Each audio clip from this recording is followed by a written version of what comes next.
오늘은 영으로 드리는 예배라는 제목으로 오늘 여러분들과 함께 예배에 대한 이야기를 잠시 나누려고 합니다. 혼자 설교하고 혼자 결론 내리고 혼자 여러분들에게 하라고 강요하는 설교가 아니라 함께 생각해보고 함께 고민해보는 그런 설교가 됐으면 좋겠습니다. 그게 제가 원하는 설교입니다. 오늘은 예배에 대한 두 가지 이야기를 할 텐데, 첫 번째는 예배의 패러다임이고 또 하나는 영적인 예배에 대한 것입니다. 첫 번째, 예배의 패러다임입니다. 우리는 종종 은혜와 감동을 혼돈할 때가 있습니다. 은혜는 하나님이 주시는 것이고 감동은 사람이 주는 것이죠. 여러분, 은혜라는 것은 하나님의 영역에 있는 거예요. 이건 하나님의 고유의 언어죠. 하나님만이 줄 수 있는 것입니다. 이거는 세상 사람들은 죽었다 깨나도 줄 수 없는 것이 바로 은혜라는 것이죠. 하지만 감동이라는 것은 그냥 우리가 예배에 와서 누구든지 와서 그냥 앉아서 예배를 드리다가도 찬양을 듣다가도 받을 수 있는 게 감동이에요. 그리고 뮤지컬이나 드라마나 슬기로운 의사생활 같은 거 보면 막 눈물이 나죠, 그죠? 그 감동을 받을 수 있는 거예요. 사람이 주는 것이죠. 하지만 이 은혜는 차원이 다른 거예요. 근데 이 감동과 은혜를 우리는 비슷한 것이라고 생각할 때가 많습니다. 여러분, 우리가 예배를 드릴 때 이 은혜라는 놀라운 선물을 주시는 분은 하나님이십니다. 목사가 아무리 설교를 잘해도 하나님이 이 은혜를 부어주시지 않으면 무용지물입니다. 하나님이 은혜를 주시는 주체이기 때문이죠. 찬양팀이 아무리 아름다운 세션과 아름다운 싱어들이 서서 최고의 찬양을 올려도 하나님이 은혜를 주시지 않으면 세상 콘서트 노래와 다를 바가 없습니다. 은혜라는 것은 하나님의 영역에 있는 것이죠.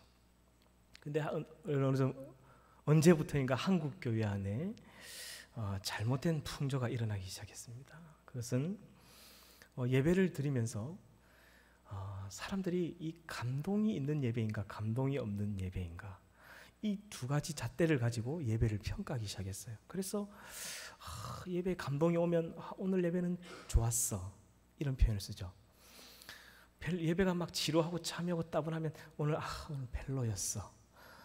어느 순간부터인가 우리가 하나님께 드리는 예배가 아니라 하나님께 무언가를 받는 예배로의 이 패러다임의 전환이 일어나기 시작했습니다. 여러분, 좋은 예배가 따로 있고 별로인 예배가 따로 있는가요? 그거 아니죠. 근데 오늘 우리 멀티팀이 준비하는 것처럼 너무 감격적이고 막 하나님의 성령이 임하는 이런 찬양을 들으면 오늘 좋았어. 오늘 목사님 설교를 듣는데 그냥 눈물이 막 폭포수처럼 떨어져서 오늘 목사님 설교 너무너무 좋았어 라고 말을 하는데, 여러분 반대일 경우는 우리가 어떻게 이야기하나요?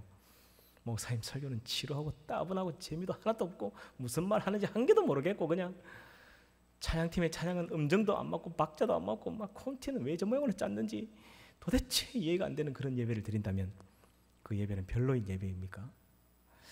여러분, 사실 예배는 우리가 무엇인가 얻으려고 오는 자리가 아닙니다. 하나님께서 우리에게 더 주셔야 될 은혜가 있나요? 자식을 주셨어요. 여러분, 우리가 하나님께 뭔가 더 받아야 될 게 있습니다. 하나님 우리에게 아직도 안 주신 게 뭔가 있는 것 같아요? 그거 아니죠. 하나님 이미 우리에게 자식을 주셨어요. 자식을 우리에게 주셨다는 것은 전부 다 준 거예요. 전부 다. 근데 우리가 어느 순간부터인가 한국 교회 안에 이 예배에 뭔가를 얻으려고 오는 이 풍조가 생겨나기 시작했습니다. 여러분, 하나님이 우리에게 당신의 사랑하는 아들 예수 그리스도를 보내주셔서 그거 하나만으로 너무너무 감사하고 감격이 돼서, 그래서 감사하는 자리가 예배의 자리 아닙니까? 여러분, 아멘입니까? 그런데 그게 아니라 마치 우물에서 물을 기르러 오는 사람들처럼, 우물가의 여인처럼 뭔가 이 육체의 갈망을 채우기 위해서 사람들이 예배를 찾기 시작했습니다. 이 예배의 패러다임이 바뀌기 시작했다는 것이죠. 여러분, 저는 이건 아주 큰 문제라고 생각합니다. 이거는 심각하게 생각해 봐야 될 문제라고 생각합니다. 여러분, 하나님께 드리는 예배에서 뭔가를 얻기 위한 예배로 바뀌었다는 것은 이 예배의 중요한 건 하나님이 아니라는 거죠. 내가 중요한 거죠. 내가 이 찬양팀의 찬양을 듣다가 힐링이 되고 막 은혜가 되고 좋으면 막 감동이 되면 좋았어. 오늘 예배 오케이 땡큐. 근데 만약에 막 우리 교회 찬양팀은 왜 이 모양인지 답답해서 안 되겠다 하면서 막 우리 목사님은 왜 이렇게 설교를 매주마다 똑같은 설교를 하는 저렇게 따분하게 하는지 이거 모르겠다 하면서 다른 교회를 가버리죠. 더 아름다운 세션과 찬양이 있는 교회를 찾아갑니다. 더 좋은 목사님의 말씀이 있는 곳으로 찾아갑니다. 그게 한국교회 만연해진 잘못된 예배의 패러다임 때문이죠. 저는 이 잘못된 예배의 패러다임이 생긴 시점이 바로 열린 예배가 도입된 시기부터라고 생각합니다. 열린 예배. 여러분, 이 열린 예배가 출발한 곳은 영국입니다. 영국에서 출발한 이 열린 예배가 미국으로 상륙하게 되고 미국에서 엄청난 붐을 일으켰죠. 그래서 이 열린 예배를 본 많은 목회자들과 유학생 목회자들이 한국에 와서 이 열린 예배를 도입하기 시작했습니다. 처음에는 젊은 사람들에게 너무 큰 인기가 있었습니다. 정통적으로 그냥 따분하고 지루하고 이렇게 드리던 예배에서 막 한 30분씩 좋아하는 찬양을 하고 그냥 막 예배 순서 상관없이 그냥 하고 가버리니까 이게 너무 좋은 거예요. 여러분, 결론부터 이야기하면 미국 교회가 열린 예배를 도입하면서부터 지금 현재 어떻게 됐느냐면 전부 다 무너졌습니다. 한 2만 명씩 모이는 윌로우 크릭 릭 오렌 목사님 교회나 아니면 세들백 교회죠. 릭 오렌 목사님, 윌로우 크릭 교회라든지 수정 교회라든지 이런 교회만 현재 남아 있습니다. 근데 그런 교회 가보면 예배를 어떻게 드리냐면 2시간 동안 찬양만 1시간 반을 해요. 그리고 설교는 딱 10분 하고 마치고 집에 갑니다. 이게 일주일 예배의 전부예요. 한국 교회가 그 전철을 그대로 밟아가고 있죠. 결과가 어떻게 되는지 중요합니다. 우리는 역사를 통해서 어떤 결과가 있었는지를 봐야 합니다. 미국 교회가 싹 다 끝났습니다. 다시 선교해야 될 정도로 심각한 상황에 와 있습니다. 근데 한국 교회가 그 전철을 그대로 밟아가고 있죠. 하나님께 드리던 예배에서 눈으로 보기 좋고 귀로 힐링하는 내가 좋은 예배로 바뀌었다는 거예요. 저는 이것이 가장 심각한 문제라고. 근데 이것이 심각하다고 어떤 목사님도 말하지 못해요. 왜? 이런 걸 이야기하면 저 목사님 시대에 뒤처지는 목사님입니다. 요즘 다 이렇게 멋있게 찬양하고 예배를 드려야 사람들이 오지. 여러분, 그렇지 않습니다. 기독교 2000년 역사에 수많은 교회의 핍박과 너무나 많은 사람들이 이 복음을 지키기 위해서 순교하고 죽어가면서 그들이 지켰던 것이 뭐냐면 이 예배입니다. 예배. 예배의 본질은 내가 감동을 단 1%도 받지 않아도 상관없습니다. 예수님 한 분 때문에 감사함으로 예배하는 것이죠. 하나님, 내가 이 예배 드리는 가운데 감동이 단 1도 없어도 괜찮습니다. 아무 상관없어요. 나에게 은혜를 부어주신 그 하나님의 은혜 때문에, 그 예수 그리스도 한 분 때문에 우리가 예배하는 거 아닙니까? 기독교 2000년 역사에 그 하나님께 경배하며 드렸던 그 예배의 폼과 그것이 지금의 한국 기독교를 있게 했던 것이죠. 그런데 언제부터인가 이 열린 예배가 들어오기 시작하면서부터 심각한 위기에 직면해 있습니다. 사람들이 좋아하는 예배를 기억하기 시작했죠. 왜? 사람들이 좋아하는 예배를 기억해야 많은 사람들이 오거든요. 근데 여러분, 사람을 많이 모았다고 그게 성공일까요? 사람 많이 모으기로는 천주교가 훨씬 더 성공했죠. 아니, 사람 모으기로는 이슬람교가 훨씬 더 성공했죠. 기독교는 실패했습니다. 사람 모으기는. 사람을 모으기 위해서 하나님이 좋아하고 하나님이 원하는 예배를 드리는 게 아니라 사람들이 좋아하는 예배를 드리기 시작하면서부터, 그 패러다임의 변화가 일어나면서부터 교회가 문을 닫기 시작했습니다. 한국 교회 성도들이 줄어들기 시작했죠. 참 아이러니하죠. 그래서 다시금 이 예배의 패러다임의 전환이 있어야 된다고 저는 생각합니다. 여러분, 제가 다시 한번 말씀드리지만 여러분, 우리가 더 받아야 될 은혜가 있습니까? 네, 한번 질문 드리겠습니다. 우리가 하나님 우리에게 뭔가 조금 아쉽게 덜 주신 것이 있나요? 그래서 우리가 그걸 받으려고 예배에 오는 것입니까? 그거 아니죠. 이미 모든 은혜를 우리는 다 받았습니다. 우리가 드리는 예배에 감동이 1도 없어도 감사할 수밖에 없는 것은 예수 그리스도 때문이죠. 할렐루야. 우리가 드리는 이 예배 하나님이 은혜를 단 1도 주시지 않아도 감사할 수밖에 없는 것은 예수님 때문이죠. 예배가 화려하지 않아도 감사할 수밖에 없는 것은 예수님 때문이죠. 예배의 찬양팀이 찬양이 엉망이고 목사의 목회자의 설교가 엉망일지라도 우리가 감사할 수밖에 없는 것은, 예배할 수밖에 없는 것은 예수님 때문이죠. 여러분 아멘이십니까? 그분 한 분 때문에 우리가 예배하는 거 아닙니까? 저는 그분 한 분이면 충분하다고 생각합니다. 우리가 예배하는 이유 그 외에 없다고 저는 생각합니다. 뭔가를 얻기 위해서, 우물가의 여인처럼 뭔가를 얻기 위해서, 이 갈급함을 채우기 위해서 오는 예배가 아니라 그 하나님 은혜가 감사해서 예배의 자리를 지키고 예배를 사모하고 그렇게 하나님을 예배할 수 있는 우리 청년들이 되기를 축복합니다. 두 번째이자 마지막은 목사님, 그러면 어떤 예배를 드려야 되나요?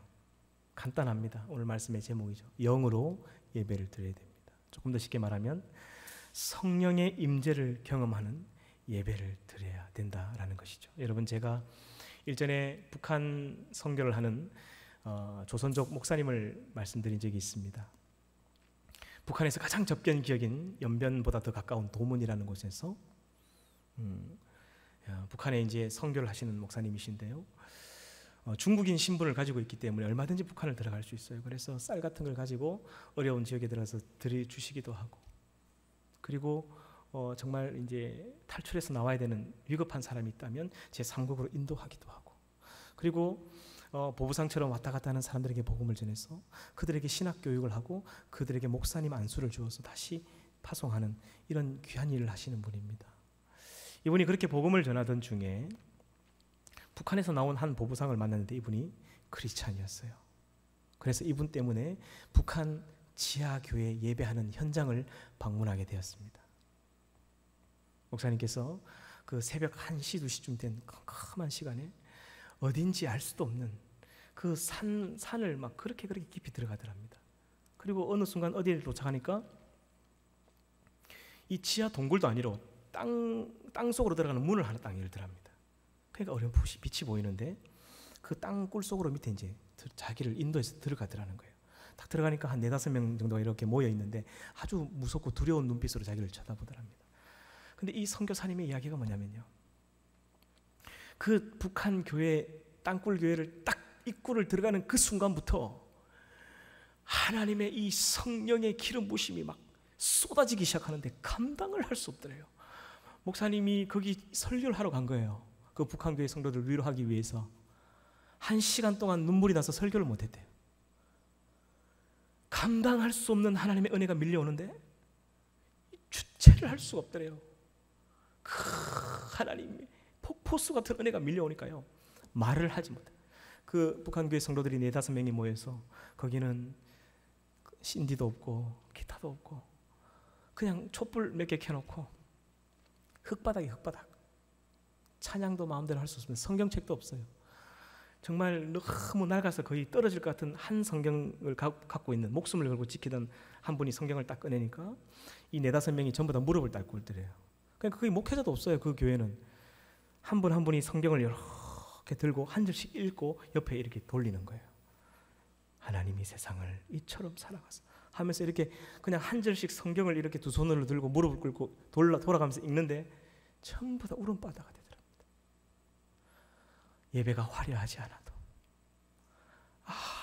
물론 음향과 시스템과 찬양이 없어도 성령이 임재하고 기름 붓는 예배, 이 예배가 하나님이 기뻐하시는 예배구나. 선교하고 그 북한 교회 성도들을 위로하러 갔다가 자기가 너무너무 충격적인 은혜를 받고 나왔다는 거예요.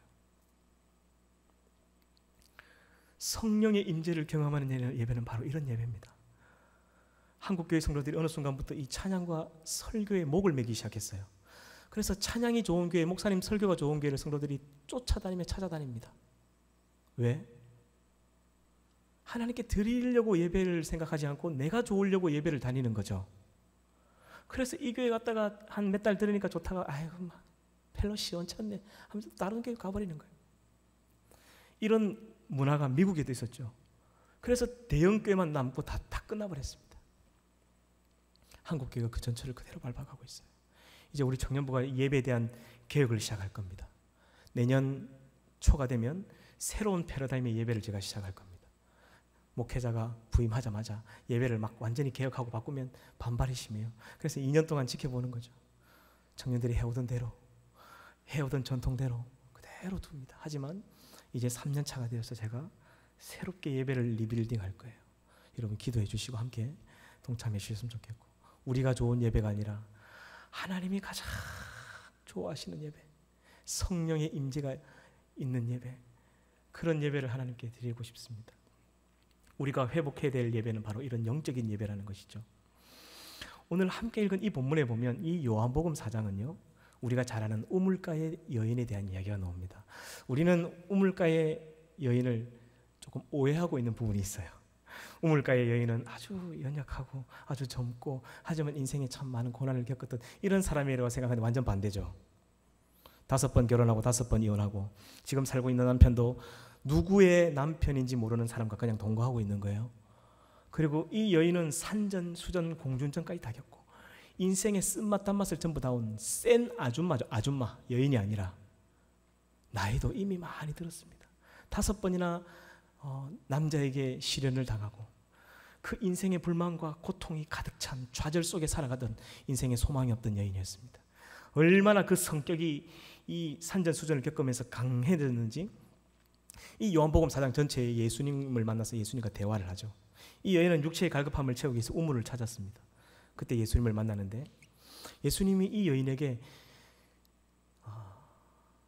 다시 맛볼 수 없는 생수의 강을 선물로 주려고 하는데 이 여인이 얼마나 그동안 사람들에게 상처를 받고 사람들에게 배신을 당했던지 믿지 않습니다. 예수님이 왔는데도 말이죠. 여러분, 대부분의 예수님을 만난 사람들은 딱 한마디에 바로 복음을 듣고 제자가 되었습니다. 저는 이것을 촌철살인의 예수님 전도법이라고 하는데, 예수님은 많은 말을 하지 않습니다. 막 사형리 같은 거 가져와서 아주 장황하게 설명하지 않습니다. 베드로를 만났을 때 어떻게 하겠죠? 페트로스, follow me. 딱 한마디였습니다. 그 세관에서 돈 세고 있던 마태에게 가가지고 일어나 따라와. 딱 이 한마디 했죠. 그냥 촌철살인 한마디에 그냥 압도되어서 전부 다 예수님이 제자가 되었습니다. 그런데 이 우물가의 여인은요, 예수님과의 대화를 보면 끝까지 자기의 고집을 꺾지 않습니다. 예수님의 말에 반박하죠. 그래서 예수님께서 뭐라고 얘기하냐면 그 여인이 가장 숨기고 싶었던 걸 딱 들춥니다. 너 남편이 5이 있었지. 그리고 지금 살고 있는 남편도 네 남편이 아니야. 이 여인이 자기의 이 수치가 막 드러나니까 화가 나는 거예요. 보통 사람은 이런 사람을 만나면 와, 이 사람 무슨 무당인가? 신기가 있나? 하고 이 사람에게 뭔가를 물어볼 텐데 이 바득바득 꼬장꼬장한 아줌마는요, 얼마나 거칠게 살아왔던지 이 예수님이 자기에게 불리한 말을 딱 하니까 어떻게 하냐면 완전히 이야기의 주제를 바꿔버립니다. 그래서 이야기의 주제를 바꾼 것이 오늘 읽은 말씀이죠. 갑자기 이런 이야기하죠. 당신은 유대인이고 나는 사마리아인입니다. 당신은 우리를 개와 돼지처럼 취급하죠. 그런 당신들은 하나님을 예배할 때는 예루살렘 성전에만 하나님이 계시니까 거기서만 예배해야 된다고 하는데, 그럼 우리는 어떡합니까? 우리는 어디서 예배합니까? 아주 날카로운 질문을 하는 거예요. 이 엄청난 질문이었습니다. 그때 예수님이 이렇게 얘기하시죠. 하나님께서 이스라엘 백성들과 언약을 맺었어. 구원이 그 유대인으로부터 나온 것은 맞다. 하지만 얼마 지나지 않아서 그 예루살렘에서도 아니고 여기서도 아니고 어느 곳에서든지 하나님의 성령이 있는 곳, 하나님의 영이 있는 곳에, 그리고 그 하나님을 참되게 예배하는 자들이 있는 곳에서 예배할 수 있다 라는 이야기를 한 것이 오늘 읽은 말씀입니다. 우리 같이 한번 읽어볼까요? 요한복음 4장 23절에서 24절입니다. 아버지께 참되게 예배하는 자들은 영과 진리로 예배할 때가 오나니 곧 이때라. 아버지께서는 자기에게 이렇게 예배하는 자들을 찾으시느니라. 하나님은 영이시니 예배하는 자가 영과 진리로 예배할지니라. 아멘. 이 영과 진리로 할 때 이 영이라는 것은 NIV 성경, 영어 성경에 보면 스피릿이라고 나옵니다. 이 스피릿은 영이라는 뜻이죠. 이것은 성령을 의미합니다. 하나님의 성령이 임재하시는 그곳에, 진리가 있는 곳에, 그 두 가지 이것이 존재하는 곳에 예배하는 자들을 하나님 찾으신다는 건데, 이 진리란 것은 영어 성경에 보면 truth라고 나옵니다. 공동 번역 성경에 보면 참되다라는 말도 되기도 하고요. 영어로 이게 진리도 되지만 진실함도 됩니다. 그러니까 하나님의 성령이 임재하시는 그곳에서 그 하나님을 진실된 마음으로 정성을 다하고 마음을 다해서 드리는 그 예배자를 하나님은 찾으신다는 거예요. 그 장소는 중요하지 않다는 것이죠. 그것이 하나님이 원하는 예배라는 거예요. 한마디로 줄이면 영적인 예배라는 것입니다. 여러분, 우리 청년부의 예배가 그런 성령이 임재하시는 예배가 되기를 간절히 바랍니다. 그래서 예배 전에 여러분들과 함께 이곳에서 무릎 꿇어 기도하는 거예요. 이 목사가 줄 수 있는 은혜가 아니라는 거예요. 찬양팀이 찬양을 잘해서 줄 수 있는 게 아니기 때문입니다. 성령님께서 주권을 가지고 성령님이 주시든 주시지 않든 성령님에게 권한이 있는 거예요. 그래서 계속 기도하는 거예요. 하나님, 우리 청년들에게 이 하나님의 은혜를 주십시오. 이 은혜가 임하면 어떤 일이 벌어지냐면, 이 우물가의 여인은 육체의 갈급함을 해결하기 위해서 이 우물을 찾았어요. 근데 예수님께서 보신 것은 뭐냐면 이 여인의 영적인 갈급함이었습니다. 육체의 갈급함은 그렇게 중요한 게 아니었던 것 같아요. 예수님은 이 여인에게 가장 시급했던 영적인 갈급함을 눈으로 보셨던 것이죠. 그래서 네가 만약 이 생수의 물을 마시면 영원히 목마르지 않을 것이다. 그리고 이 생수의 물을 가지라고 이야기를 하시죠. 결국 이 여인은 그 생수의 근원이 되시는 예수님을 만나게 됩니다.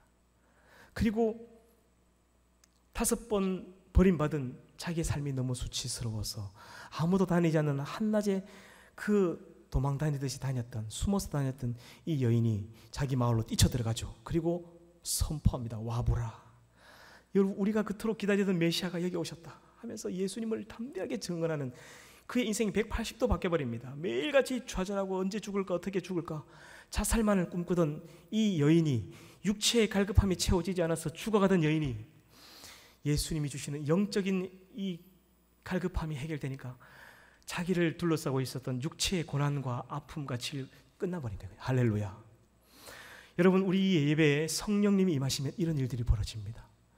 우리는 우리가 겪는 육체적인 고통에만 집중을 하죠. 그러나 사실은 우리 속에 있는 이 영적인 갈급함에 문제가 있는 거예요. 이것이 해결되는 순간 우리 육체의 고난은 끝이 납니다. 여러분, 모세가 이스라엘 백성들을 이끌고 출애굽할 때에 그 이스라엘 백성들이 르비딤이라는 곳에서 하나님에게 반기를 들기 시작합니다.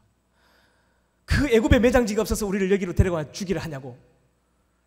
자신의 육체적인 이 갈증이었지만, 물이 없어서 갈증이었지만 그때부터는 하나님을 원망하기 시작했던 거죠.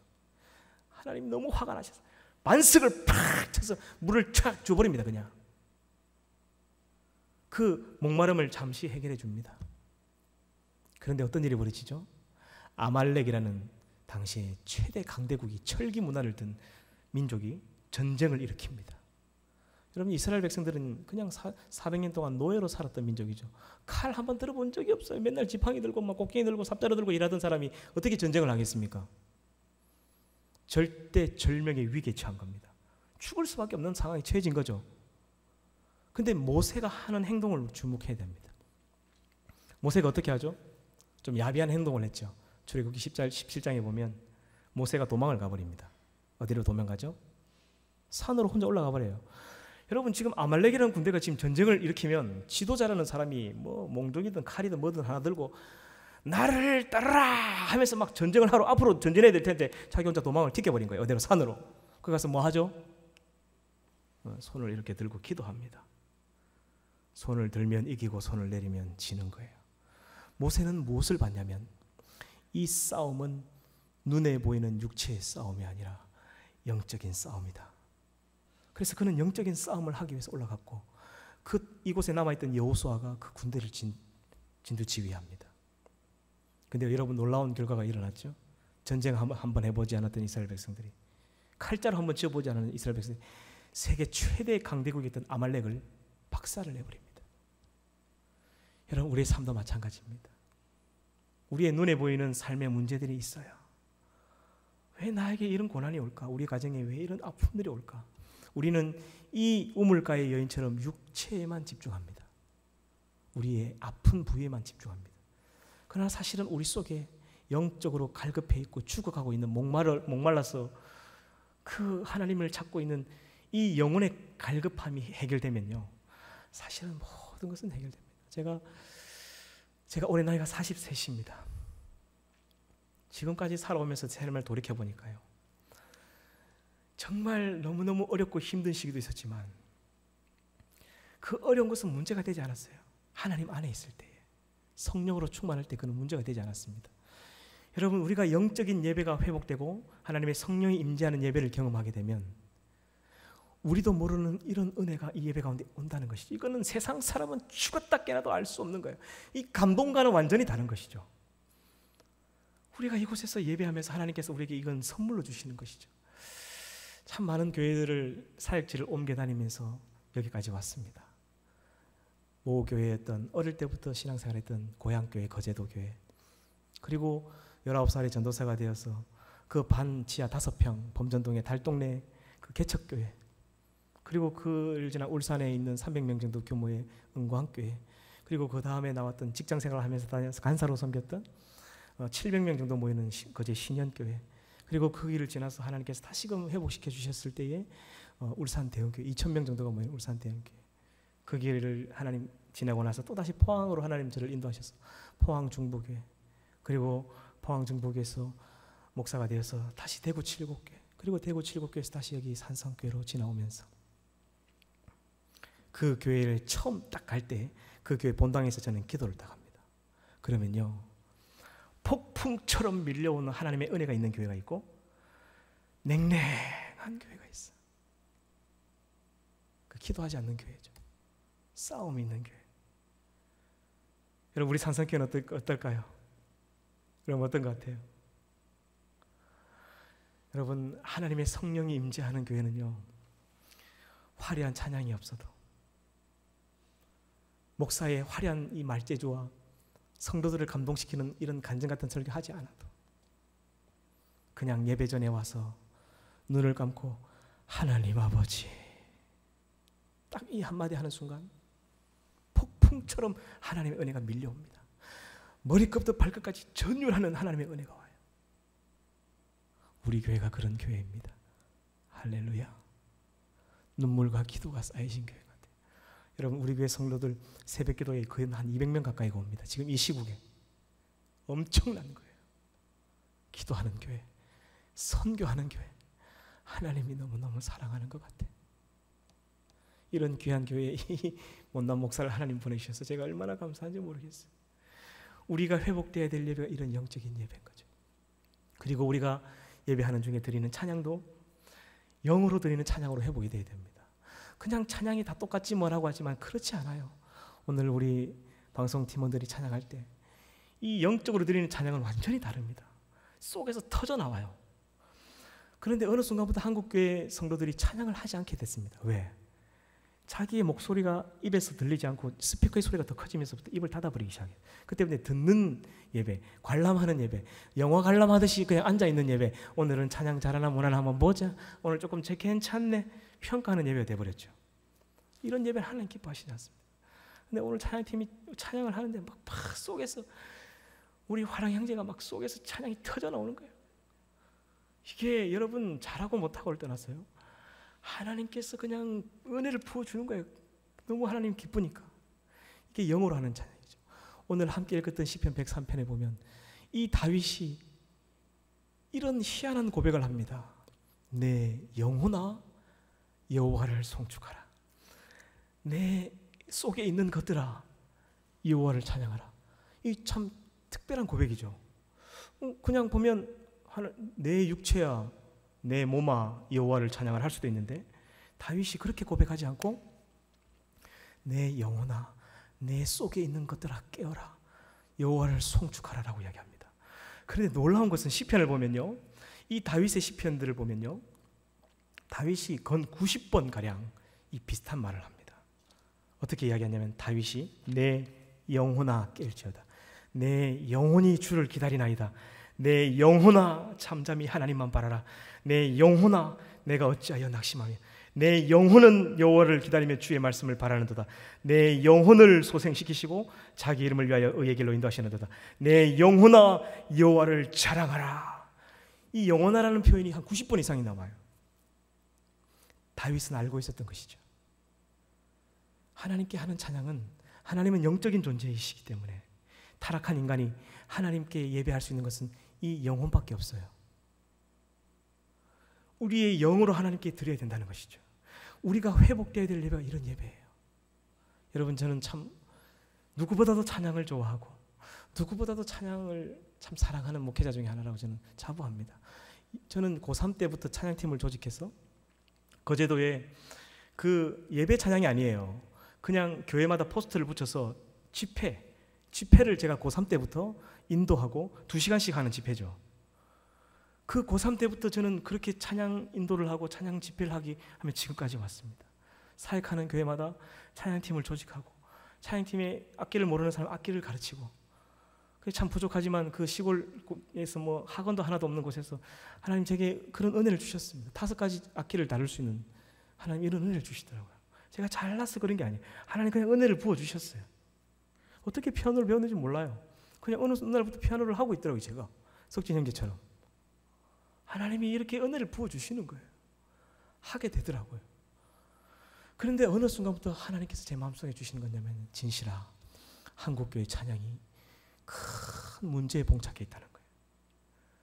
그게 뭐냐면 우리의 영으로 하나님께 찬양하지 않는다는 거죠. 다윗이 고백했던 것처럼 내 영혼아 여호와를 찬양하라. 이 찬양이 안 되고 있다는 거예요. 그냥 귀에 듣기 좋고 가사가 좋고 멜로디가 좋은 노래는 다 부릅니다. 근데 그런 노래는요, 한 4-5번 들으면 지겨워지기 시작하죠. 작곡을 하는 사람들도 상업적인 목적을 위해서 곡을 쓰기 시작하고 하나님이 좋아하는 찬양을 만들지 않습니다. 그때부터 한국교회 찬양이 변질되기 시작했다고 생각해요. 이게 회복되어야 될 찬양입니다. 그리고 기도도 마찬가지예요. 그냥 하는 기도가 아니라 영적으로 하는 기도가 있습니다. 영으로 하는 기도. 이 3가지가 회복되어야 돼요.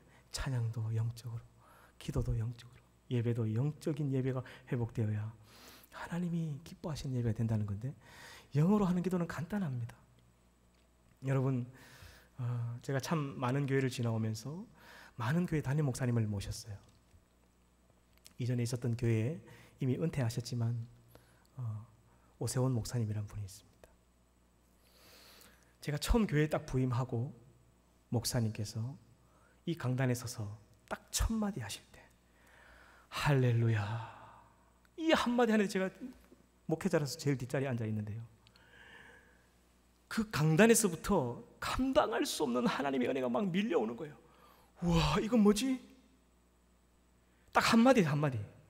제가 5명의 스승인데 그 중에 한 분이 부산 풍성한교회 김성곤 목사님입니다. 같은 목회자가 아니에요. 이 김성곤 목사님 같은 분이 딱 서서 말씀을 딱 시작하는 그 순간에 첫 마디를 딱 하면 하나님의 성령의 기름 부으심이 막 폭포수처럼 임합니다. 그러면 막 손에 어떨 땐 전기가 와요. 막 지금도 제가 설교하면서 몸에 이 전기가 옵니다. 전율하는 듯한 전기가 와요. 그 김성곤 목사님도 똑같은 이야기를 하시더라고요. 그럴 때 아픈 사람에게 손만 딱 얹으면 그 사람이 나와버린다는 거예요.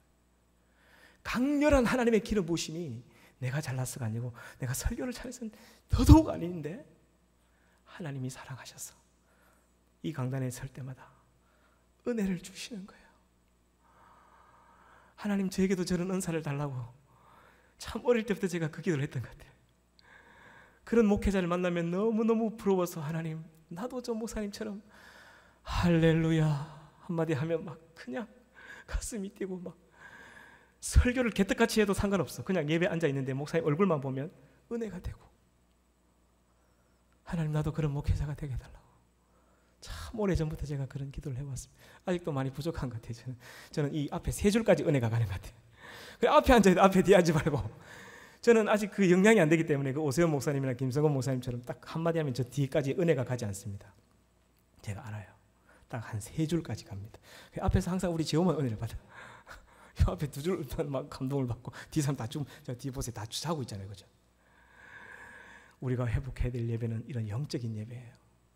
하나님의 성령이 임재하시면 기도를 하려고 애를 쓰는 게 아니라 기도가 되어지고, 하나님의 성령이 임하면 내가 찬양을 하려고 억지를 쓰는 게 아니라 그냥 찬양이 터져 나옵니다. 그러면서 그냥 눈물이 터져 나오는 거예요. 제가 마지막으로 말씀을 마무리하면서 이야기를 하고 마치도록 하겠습니다. 제가 울산에 너무 존경했던 한 권사님이 있는데, 이 권사님이 자기의 고향에 자기의 정말 언니는 아니지만, 친언니는 아니지만 의형제를 맺을 정도로 사랑했던 언니가 있었어요. 근데 이 언니에게 아무리 복음을 전해도 예수를 안 믿는 거예요. 다 좋은데 예수를 안 믿는데 20년 동안 예수를 전했는 거예요. 이 권사님이 자기 언니한테 예수를 안 믿더래요. 근데 어느 날 하나님께서 갑자기 마음속에 갑자기 감동을 주셔서 빨리 저 수변공원으로 가라, 울산의 수변공원으로 가라, 이런 마음이 들어서 갑자기 그냥 갔대요. 근데 그 수변공원을 돌다가 그 언니를 딱 만난 거예요. 근데 언니 얼굴을 딱 보는 순간 언니 얼굴이 시커멓게 보이더래요. 그래서 마음속에 성령님께서 딱 느낌을 주시는 게 이 언니에게 지금 큰 문제가 있다는 걸 느끼게 해주셨어요. 나중에 알고 보니까 언니가 자살을 하려고 준비하고 있었던 거예요. 그 수변공원을 돌고 마지막으로 자기 인생을 끝내려고 딱 준비하고 있었던 겁니다. 자기 남편이 바람을 피고 가정은 어려워지고 살 소망이 없어진 거죠. 심각한 우울증에 시달리다가 자살을 하려고 딱 준비하고 있던 그 시점이었습니다. 성령님께서 권사님을 막 재촉해가지고 자기도 뭐 그냥 끌려서 나갔대요. 근데 언니에게 딱 한마디 했대. 언니, 너 예수 믿어야 산다. 딱 한마디. 놀랍게도 그 언니가 그 한마디에 그 다음 주일날 교회를 왔어요. 20년 만에. 이 권사님이 20년 동안 울면서 언니를 위해 기도했는데 20년 만에 하나님 응답하셨는데, 그 언니가요, 그 울산 은광교회 딱 첫 발을 내딛는 그 본당에 딱 입구에 딱 들어오는 순간부터 눈에서 눈물이 터지기 시작하더랍니다. 그런데 예배가 끝날 때까지 눈물이 멈추지 않는 거예요. 이 언니는 왜 자기가 우는지를 모르는 거예요. 근데 그걸 3개월 동안 예배를 드릴 때마다 눈물이 내려지는데, 그 한없는 눈물을 통해서 자기 안에 있던, 자기를 가두고 있던 이 우울증이 사라지고, 세상은 알 수도 줄 수도 없는 하나님의 평안이 밀려오기 시작하고, 그 언니의 얼굴이 해같이 빛나기 시작하고, 그의 삶과 그의 가정이 완전히 회복되어버려요. 할렐루야. 여러분, 하나님이 임재하시는 예배는 지금도 살아계신 하나님이 그런 사람을 회복하고 치유하고 만지는 역사가 일어나는 거예요. 우리 산성교회 청년부 예배가 그런 예배가 되기 위해서 우리가 이렇게 기도하는 거예요. 마중물 기도에 나와서 그렇게 기도할 때마다 하나님이 막 그냥 주시는 것 같아요. 어떨 때는 막 감격히 막 설교하다가 제가 목이 메이죠. 제가 막 쉬워하는 게 아니에요. 그냥 성령이 막 내 속에서 탄식할 때도 있고, 어떨 때는 하나님이 그냥 제 속에 입에 말을 넣어줄 때도 있고, 감당할 수 없는 하나님의 은혜가 밀려올 때가 있어요. 우리가 회복해야 될 예배가 이런 영적인 예배입니다. 하나님, 이런 예배하는 자를 찾으시고 이런 영과 진리로 하나님께 마음을 다하고 정성을 다하고 예배드리는 성령의 임재를 기대하며 기다리는 이런 청년들을 찾고 있는 거예요. 우리 청년부 예배가 그런 예배가 되기를 주님의 이름으로 축복합니다.